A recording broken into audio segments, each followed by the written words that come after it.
Buenas tardes. Para explicar lo que quiere decir comunicación serial, que hace parte de todo lo que es comunicaciones industriales, es necesario tener en cuenta de que la comunicación serial se limita a dos dispositivos nada más. En el caso del protocolo RC232, comunicación serial, estamos hablando de que es una comunicación que se realiza desde un equipo que es el maestro y un equipo que es el esclavo, o en otras palabras, lo que es el emisor y el receptor. Cuando hablamos de comunicación serial, estamos hablando de un intercambio de información que está descompuesta de bit a bit, es decir, que su trazabilidad de su información se envía un paquete de 8 bytes en el cual tiene paridad, tiene puede ser si es síncrona, asíncrona, tiene el dato de información y pues tiene un inicio y un final. Entonces, para el protocolo de RC232 lo explicaremos de la siguiente manera. El protocolo de RC232 es un protocolo que va de punto a punto, es decir, solo pueden estar conectados dos dispositivos, y específicamente es una conexión que va de un equipo al otro, y cuando esté el canal libre puede devolver información. En este tipo de protocolos nunca se encuentra una comunicación que es bidireccional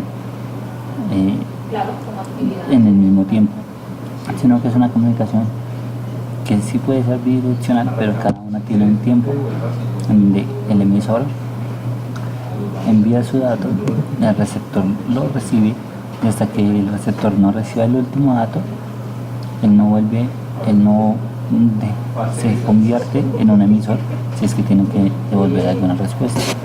Este protocolo se conoció o se desarrolló en los años 60 y es un protocolo el cual trabaja para unas distancias entre 15 y 50 metros, aproximadamente a una velocidad de 20 kilobits por segundo. Este protocolo es uno de los más antiguos, y al ser uno de los más antiguos, pues es muy vulnerable al ruido. Requiere que su encauchetado sea muy bueno para evitar de que el ruido externo pues lo pueda dañar.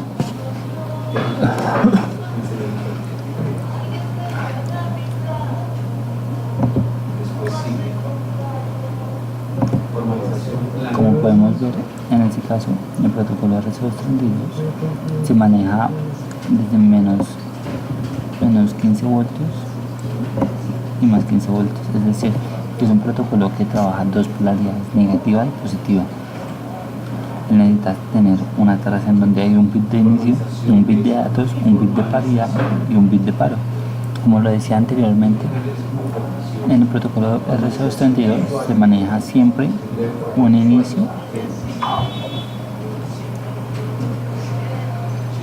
que lo podemos tomar aquí desde este punto y un final.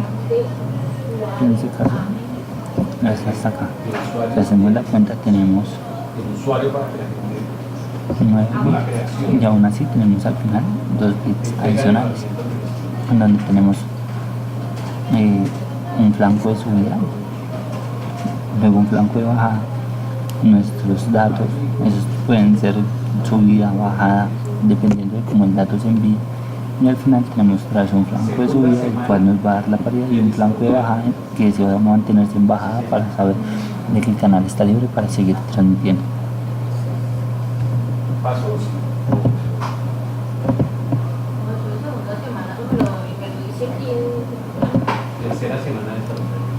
Cuando hablamos de una transmisión asíncrona o SPI, debemos tener en cuenta que este protocolo es un protocolo de alta velocidad y que utiliza una gran cantidad de información,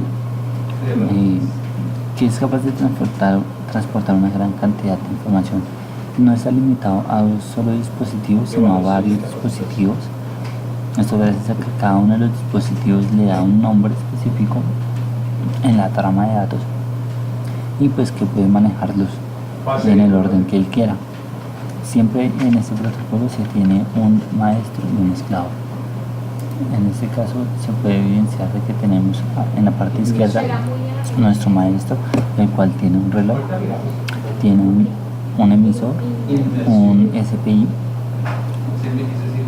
y tiene ligados a él 3 esclavos en este caso.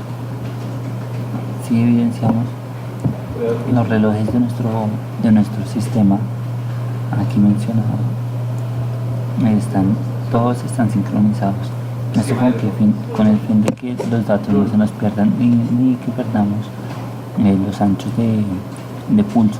La misma frecuencia se va a trabajar para toda la traza de comunicación. Ese tipo de comunicación está para cuando manejamos sensores inteligentes, que necesitamos saber el estado de cierto sensor, y pues como ya le hemos asignado un nombre, pues él ya nos puede entregar un dato específico sin llegar a generar conflicto con otro sensor que haga la misma función dentro de un sistema muy parecido, pero pues que esté alojado en otro lugar. Entonces sirve específicamente para múltiples conexiones, para transmisiones de datos en tiempo real.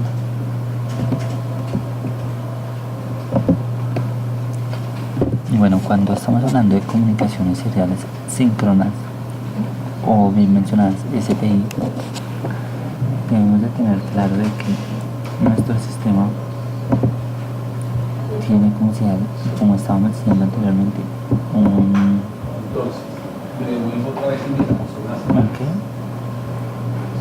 un reloj.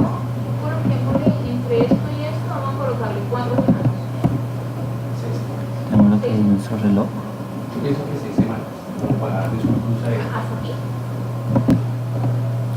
Cuando estamos hablando de comunicaciones síncronas o SPI, como en el ejemplo que vamos a mostrar aquí, tenemos que tener en cuenta una conexión física, que es el reloj, dos conexiones que son de comunicación y una tierra común. En este caso tenemos acá nuestro dispositivo A y nuestro dispositivo B. Dispositivo A como maestro, dispositivo B como nuestro esclavo.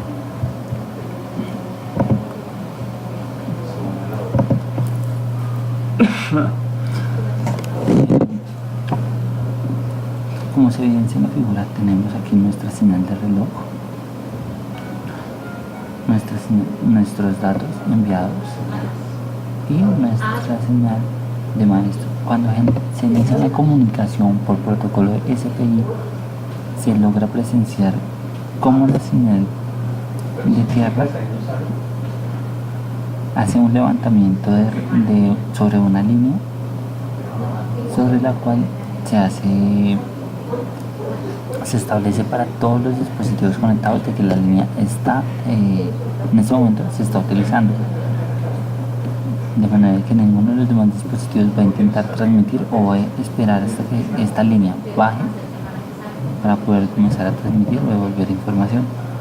En este caso, hasta que el dato no finalice, este pin, esta señal no va a descender. Cuando ya esté libre, esta señal va a volver a descender y va a indicar a todo el sistema de que ya está libre la comunicación y se puede enviar alguna información desde un maestro a esclavo de nuevo o desde un esclavo hacia el maestro. Bueno, ahora sí, los buses de comunicación encuadrados en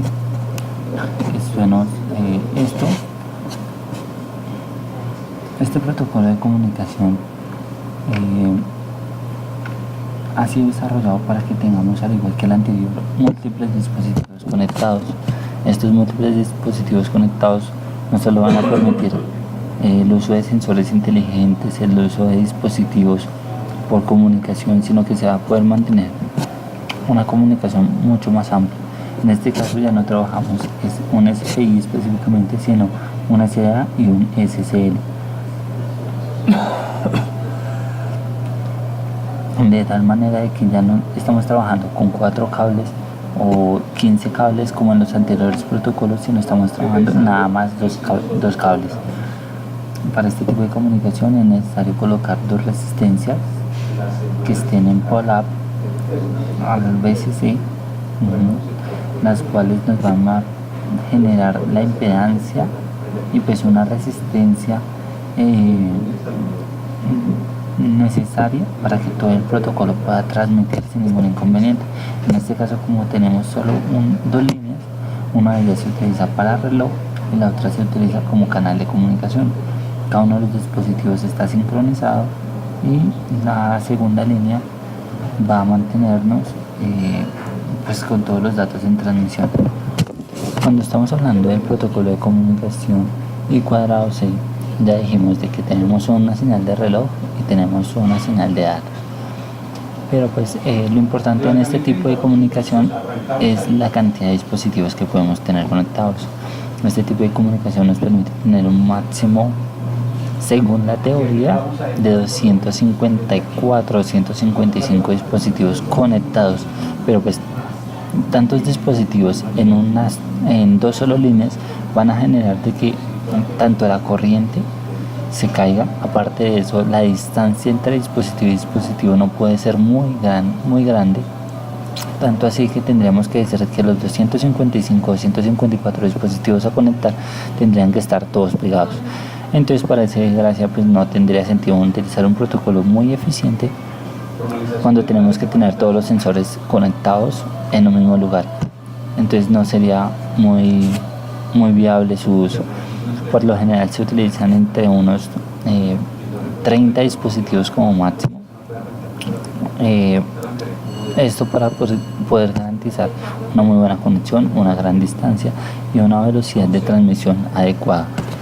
Este tipo de protocolo maneja una máxima velocidad de 3.4 megabits por segundo, aunque actualmente se conoce que su máximo es de 5 megabits por segundo, que son los ultra fast rapid. Para cuando se hace toda la trama de comunicación y de datos, se realiza un envío de datos de acuerdo a cada ciclo de reloj. Entonces se envían un bit de inicio, una secuencia de inicio, una secuencia de parada. Por lo general, la secuencia de inicio está por el SDA, que baja su señal a 0, y luego de eso, un ciclo de reloj, la señal del reloj baja, indicando de que ya se inició una transmisión. Entonces luego él nos indica, por la trama de datos, nos indica si va a leer o a escribir, a qué dispositivo va y los datos que quiere transmitir. En este tipo de comunicación se implican 7 bits y tiene que ir estos bits de 0 a 127. Cuando hacemos una declaración de escritura o lectura, tenemos que indicar en esa posición si es un 1 lógico o es un 0 lógico. En ese caso, un 1 lógico para decir que vamos a leer, un 0 lógico cuando vamos a decir que vamos a escribir.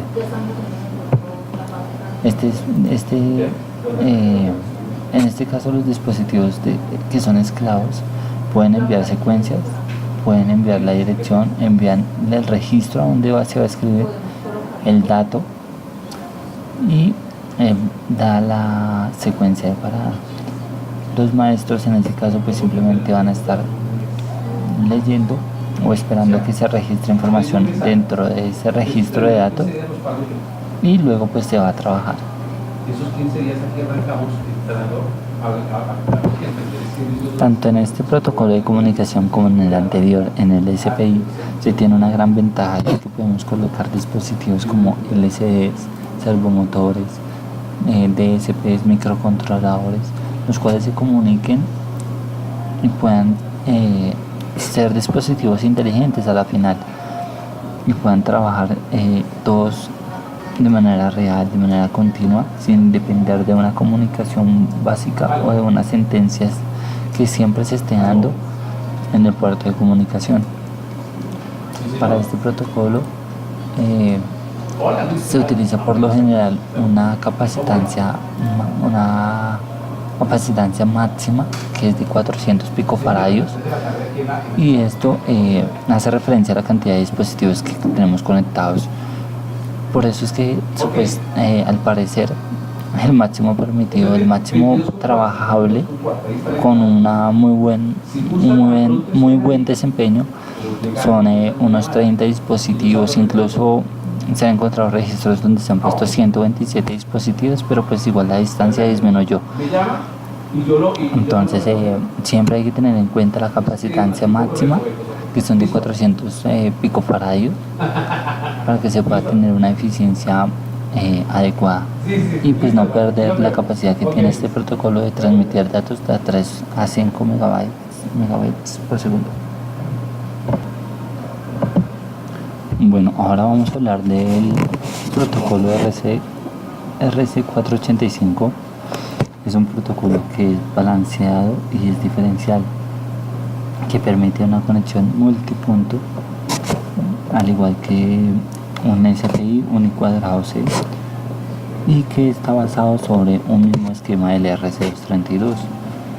Es decir, se puede utilizar un mismo cable muy parecido, pero pues en este caso ya no solo tenemos una conexión punto a punto, sino tenemos una conexión multipunto. Las ventajas de este protocolo es su bajo costo,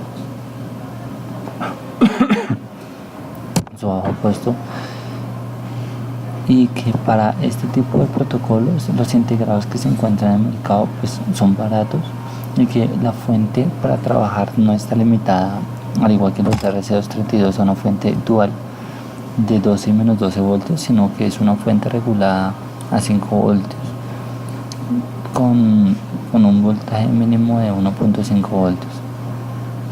La capacidad de interconexión, ese tipo de interconexión permite múltiples transmisores, múltiples receptores, y esto que se debe a que como estos integrados se van a tener que distribuir entre todos los dispositivos conectados, se va a tener una máxima impedancia, la cual evita el ruido y nos permite un máximo de 256 nodos.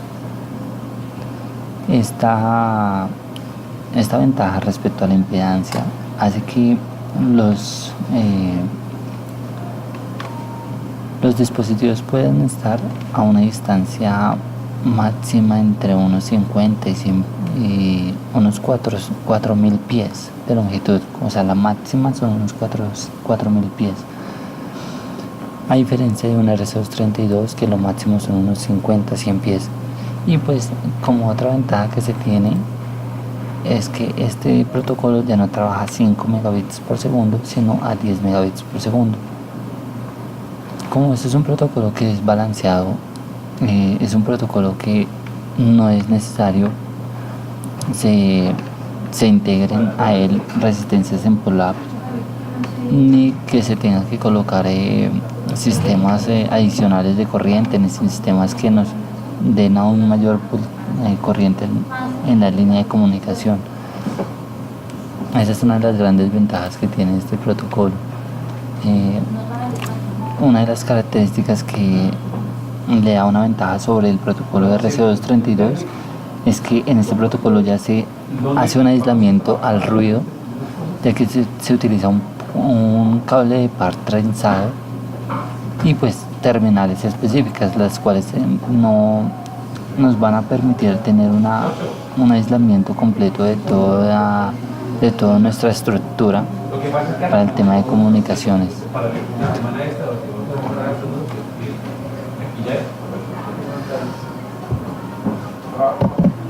Cuando estamos trabajando sobre este protocolo, nosotros podemos trabajarlo en dos instantes. Una configuración que es full duplex, en la cual nos permite 32 emisores y 32 receptores, y una configuración que se llama half duplex, que permite una mayor capacidad al sistema, hasta de 50 conexiones.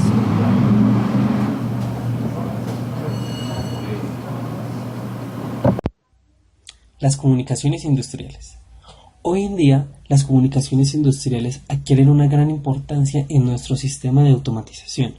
Los equipos tienen la necesidad de comunicarse entre sí de manera segura y basándose en los últimos estándares de comunicación y calidad. Vayamos directamente a la pirámide SIM. La incorporación al entorno industrial en los avances tecnológicos proporciona un aumento a la productividad, un aumento a la calidad del producto, disminución del tiempo de respuesta a cambios del mercado, reducción significativa de costos. Por lo tanto, las redes de comunicación permiten medios para la incorporación de la última tecnología en la industria, integración completa del proceso productivo desde la operación de gestores y clientes, reducción de tiempo de puesta de funcionamiento, reducción de costos por modificación de sistemas productivos, automatización robusta y controlable. El gran número de ventajas que supone incorporar la comunicación ha producido el hecho de que todos los procesos se integren en un sistema único, lo que complica enormemente el diseño de dicho sistema. Los requisitos de las distintas fases de producción con respecto a las redes de comunicación no son muy distintos. Por ejemplo, en la fase de producción se necesita tiempo real, inmunidad a ruidos e interferencias, adaptación de riesgos especiales, simplificación de cable, etc.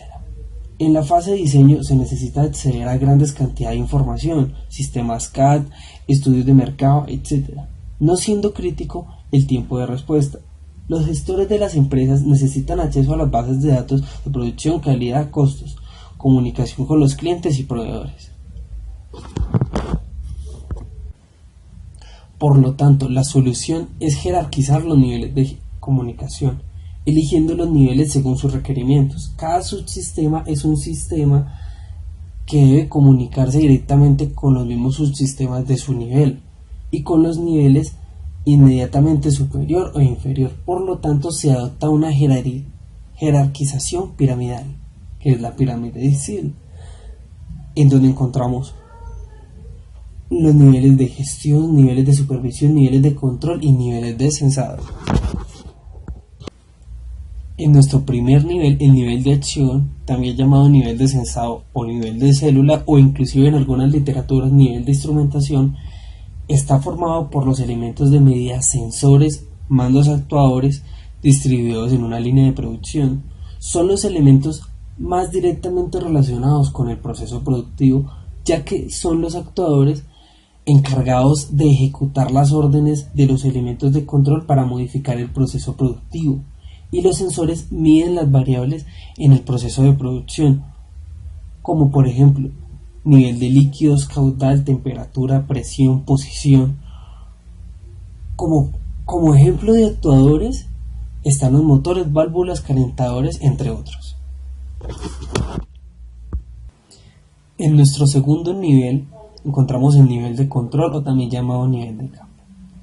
En este nivel se sitúan los elementos capaces de gestionar los actuadores y sensores del nivel anterior, tales como autómatas programables o equipos de aplicación específica basados en microprocesadores como robots, máquinas, herramienta o controladores de motor.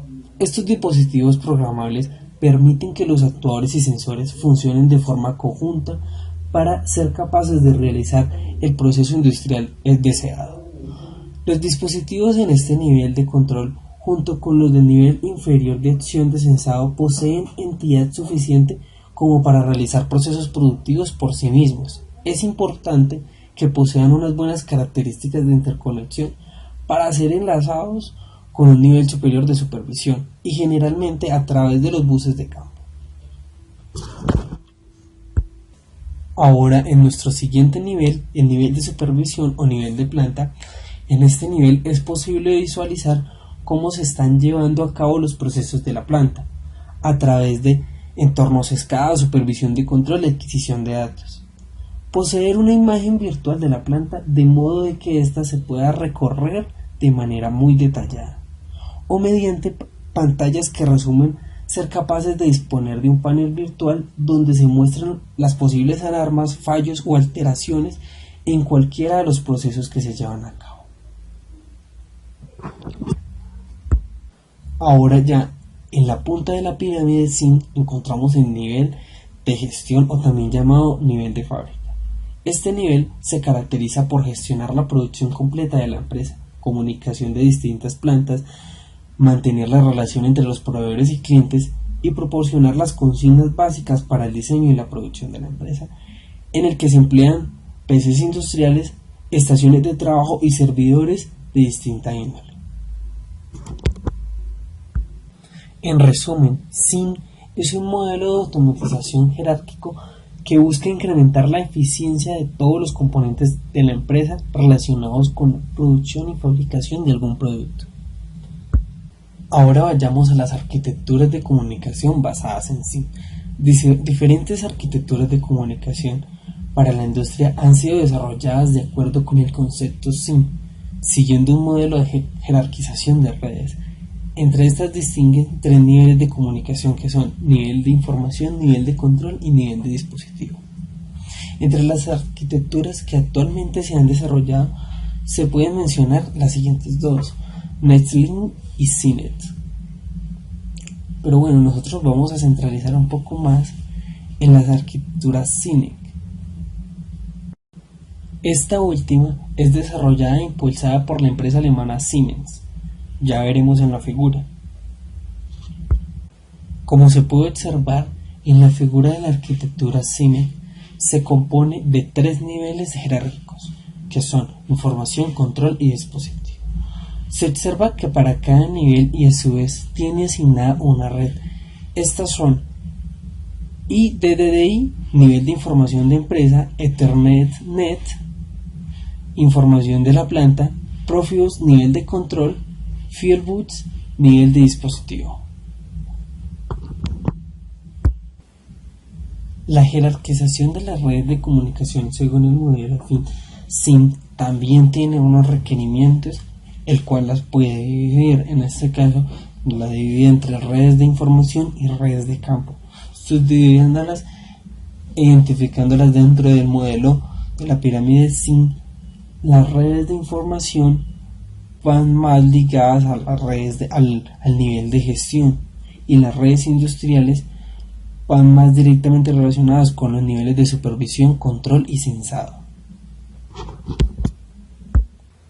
Enfocándonos en las redes de campo, estas se ubican en un sentido ascendente en la pirámide de SIM, en los niveles de sensor actuador, nivel de campo y nivel de célula, también llamado nivel de supervisión. Son redes utilizadas para conectar distintos procesos de aplicación con el propósito de asegurar la explotación de la instalación. Proveen servicios bajo restricciones temporales y están constituidas por protocolos capaces de gestionar estas restricciones. A diferencia de las redes de información, están diseñadas para enfrentar un tráfico formado por un gran número de pequeños paquetes e intercambios con diferentes frecuencias en un alto número de estaciones que forman la red, y muchas veces trabajan en tiempo real. Como hablábamos antes, muchos de los ejemplos de estas redes de campo son ControlNet, DeviceNet, Profibus, Foundation Fieldbus, entre otros. Los dispositivos típicos a conectar son PLCs y computadoras de campo, partidores de motores, variadores de frecuencia y sensores, entre otros. En el siguiente esquema de jerarquización y clasificación de los sistemas de comunicación industrial en relación a la pirámide de SIM, podemos ver el paralelo entre el tiempo y el tipo de comunicación. Además, podemos ver la cantidad de información que se transmite dependiendo el nivel, en este caso el nivel de empresa o nivel de gestión. Vemos que se comunica en megabytes y poder transcurrir un máximo de años, por lo que mucha acumulación de información, mientras que en la parte de abajo de la pirámide, donde están los sensores actuadores, hablamos de microsegundos y hablamos de bytes o inclusive bits. Dirigiéndonos ahora al concepto de bus de campo, nos vamos a enfocar en qué es una tecnología para aplicación de comunicaciones en entorno industrial. En el siguiente esquema se visualizará una línea del tiempo donde veremos la evolución de los buses de campo a nivel industrial.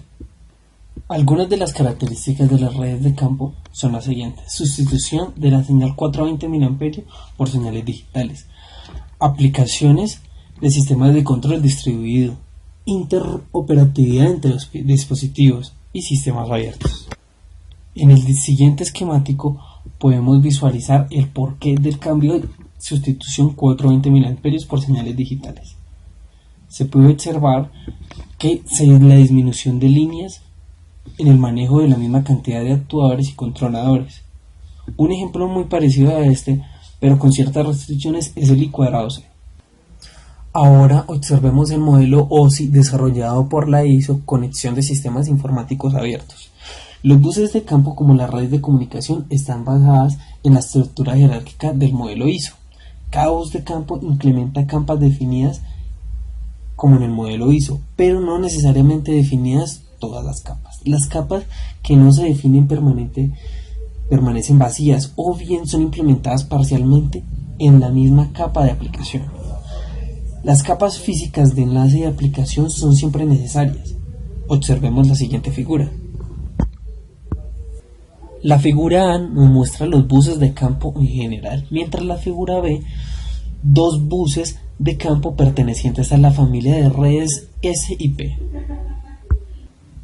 Hablando de las capas, la capa física define la manera en que se lleva a cabo físicamente la transmisión de datos, ya sea eléctricamente o mecánicamente. Incluye, por ejemplo, el método de codificación y el estándar de transmisión utilizado, por ejemplo, el RS485. La capa de enlace debe proporcionar información integral. Debe detectar cualquier error si haya podido ocurrir en la capa física y arreglar ese error por medio de una adecuada subrutina de error. La capa de aplicación constituye la interfaz con el programa de aplicación y contiene todas las funciones con las que el usuario, normalmente un programador informático, puede acceder a las funciones de comunicación.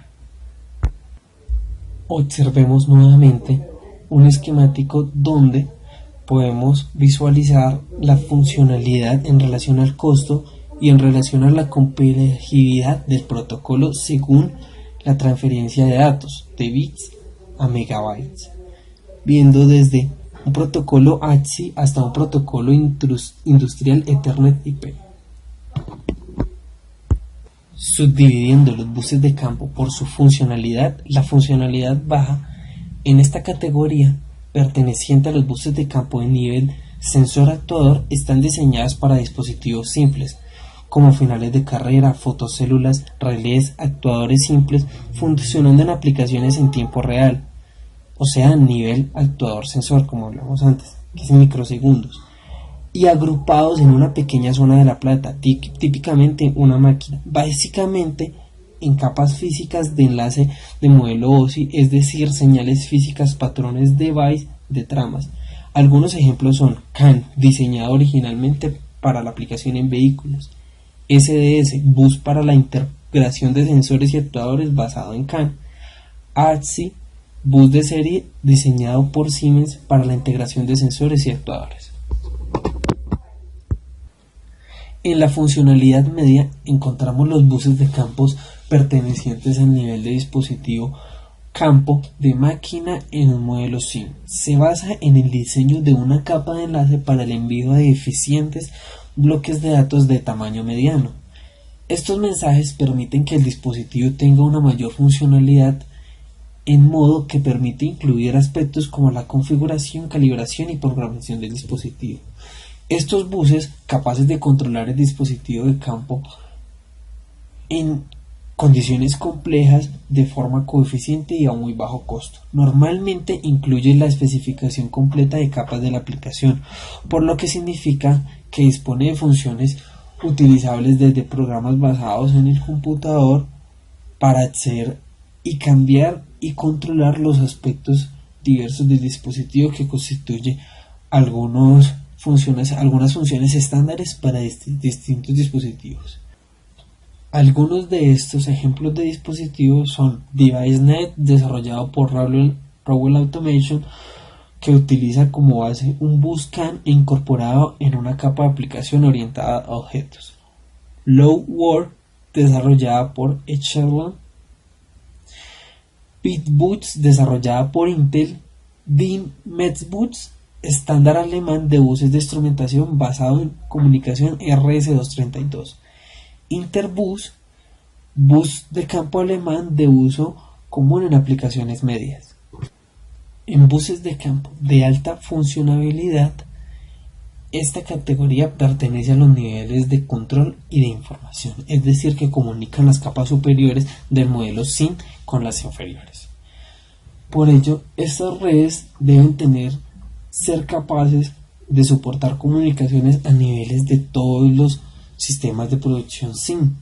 Aunque se basan en buses de alta velocidad, algunos presentan problemas debido a la sobrecarga necesaria para alcanzar las características funcionales y de seguridad que se exigen. La capa de aplicación tiene un gran número de servicios a la capa de usuario, habitualmente un subconjunto estándar MMS. Entre sus características incluyen redes multimaestro con redundancia, comunicación maestro-esclavo según el esquema pregunta-respuesta, recuperación de los datos desde el esclavo con un límite máximo de tiempo, capacidad de direccionamiento unicats, multicats y broadcats, petición de servicios a los esclavos basados en eventos, comunicación de variables y de bloques de datos orientados a objetos, descarga y ejecución remota de programas, altos niveles de seguridad de la red, opcionalmente con procedimientos de autentificación y conjunto completo de funciones de administración de red. Algunos de estos ejemplos son ControlNet, Profibus, Philbus Foundation. En la siguiente tabla se visualiza los estándares internacionales para cada bus de campo. Buenas tardes, a mí me correspondió el protocolo BSAP,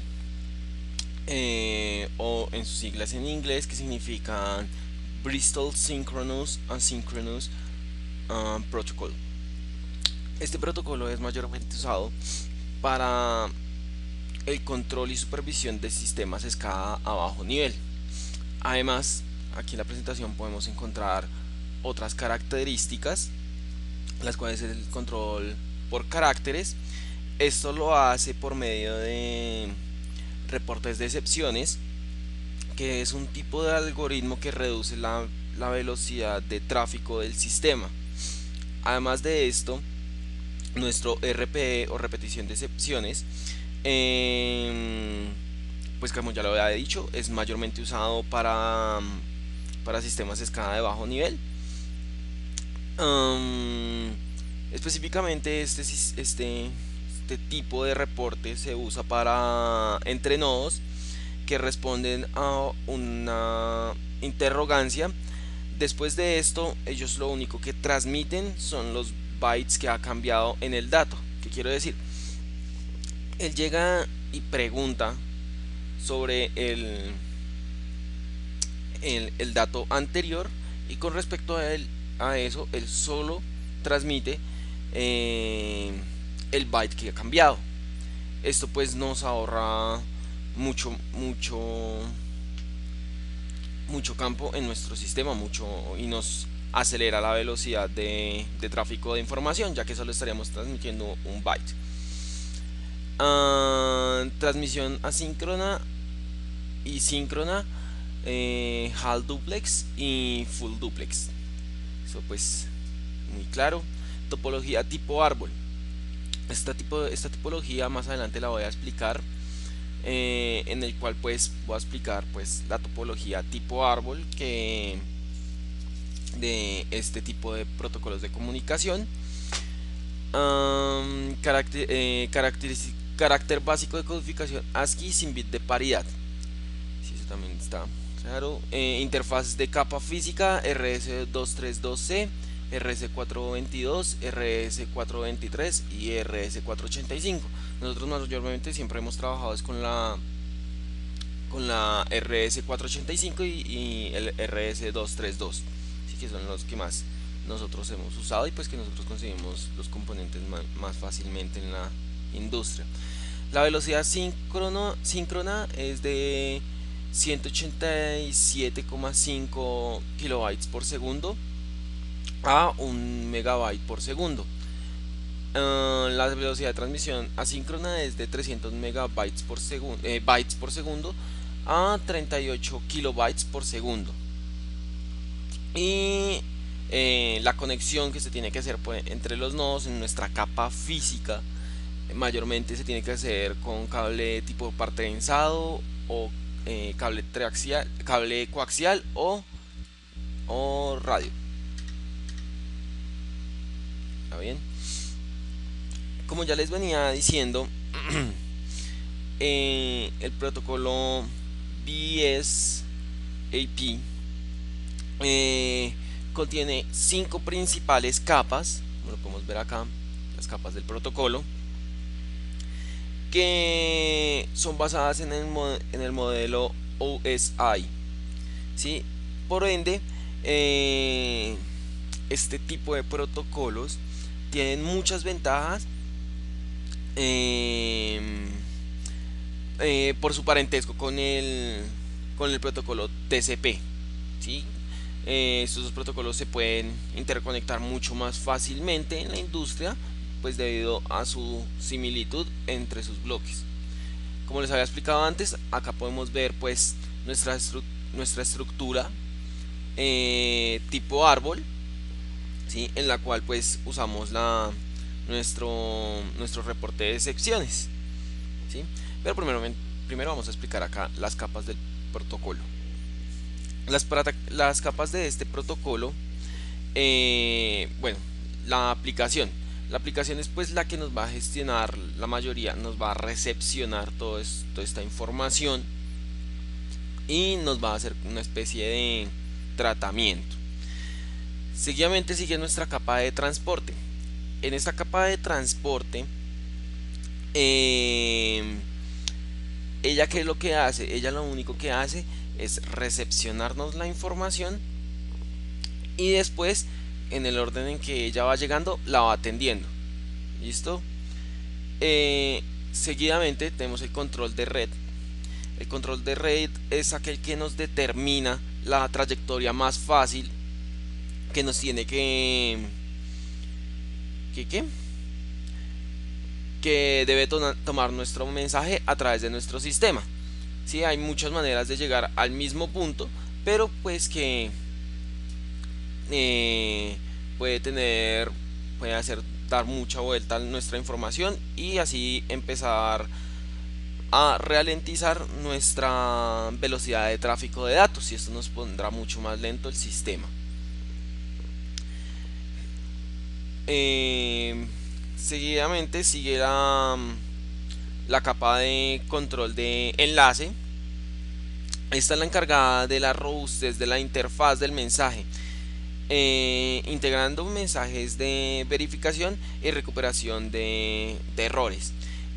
En este campo es donde nosotros implementamos nuestro reporte de excepciones, en el cual pues él llega y nos transmite solo ese bit que ha cambiado y no todo el paquete de bytes.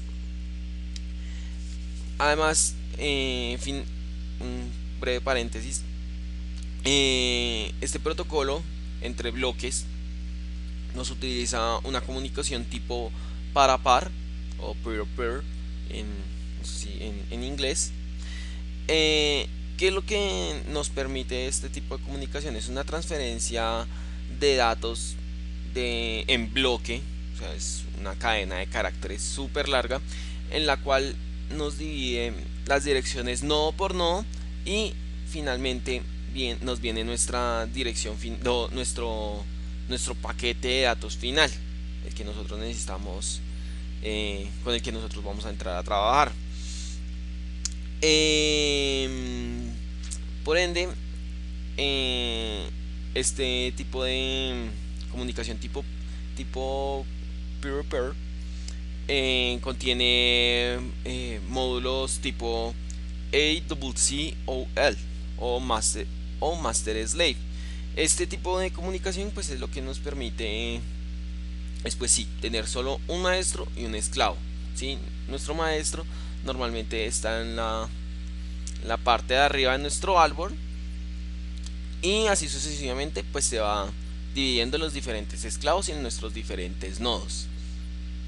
Listo. Continuando con el tema que nos corresponde acerca de las comunicaciones industriales, encontramos el protocolo microbuffer. Este control es un control lineal diseñado en Venezuela por la empresa AETI, el cual es un protocolo implementado para el control distribuido y sistemas SCADA. Además de esto, este tipo de protocolo nos implementa una estructura tipo red LAN o tipo comunicación de área local, lo cual nos permite una conexión entre dos nodos cualquiera o entre un nodo y todos los nodos de nuestro sistema. A diferencia del protocolo BCA, este solo tiene estas tres últimas capas del modelo tipo OSI: el control de red, enlace y física. Generalmente el protocolo microbuffer solo tiene un Master Terminal Unit y se comunica con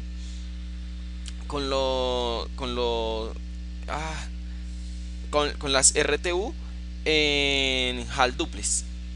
Listo, ahorita vamos a mirar unas características generales, como es el control de conteo por caracteres o por octetos, más que todo siempre lo haces por octetos, topología tipo /bus en red de área local, eso más adelante lo explicaré, topología tipo estrella, Master Terminal Unit, al centro HV y líneas radiales remotas.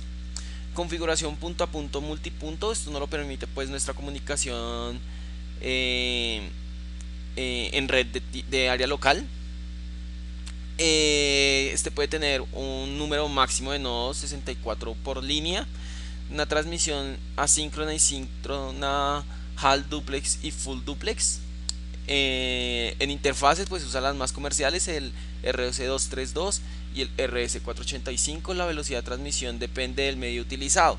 Normalmente el microbuffer viene con una velocidad de transferencia de 1200 bytes por segundo, pero con las nuevas tecnologías de comunicación radial y todo esto, alcanza una velocidad de 19.200 bytes por segundo.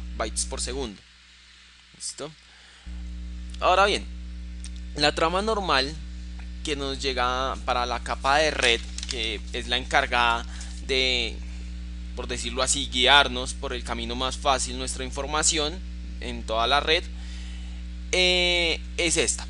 Aquí en variable viene pues nuestro dato, el dato con el que nosotros estamos trabajando, y estos ya son los direccionamientos de los diferentes nodos y diferentes niveles de nuestra red o de nuestro protocolo. Después, esa capa de red viene acá a la capa de enlace, viene acá como la información. Igual, debido a que nuestra capa de enlace lo que nos ayuda es a corregir los errores que pueda tener nuestra trama, lo único que va a hacer es variarnos el bit que cambie, ¿sí? Y no nos va a toda hora a enviar todo el bus de datos, sino solo nos va a enviar el bit que esté cambiante. Además de esto, la comunicación microbuffer tiene canales de tipo remoto. En este tipo de canales remoto, la configuración es la trama microbuffer hasta la capa de enlace, o sea, toda esta parte viene acá introducida. Viene el pre-training. Ese pre-training es de 2 a 20 octetos. El sincronismo es un tiempo para sincronizar la comunicación, para acomodar desfases. Y el post-training siempre viene con solo 3 octetos. La velocidad máxima de este bus, si tomar en cuenta los training y el sincronismo, es de 64 octetos. Bien. Ahora bien, el orden que nos toma nuestro protocolo microbuffer es nuestro Master Terminal Unit. Va y le pide a nuestro servidor de comunicaciones, a nuestro SDC. Este se comunica con nuestro Remote Terminal Unit, nuestra terminal remota, unidad, esta unidad se comunica también por nuestro servidor de comunicaciones y le da la información a nuestro máster. Listo.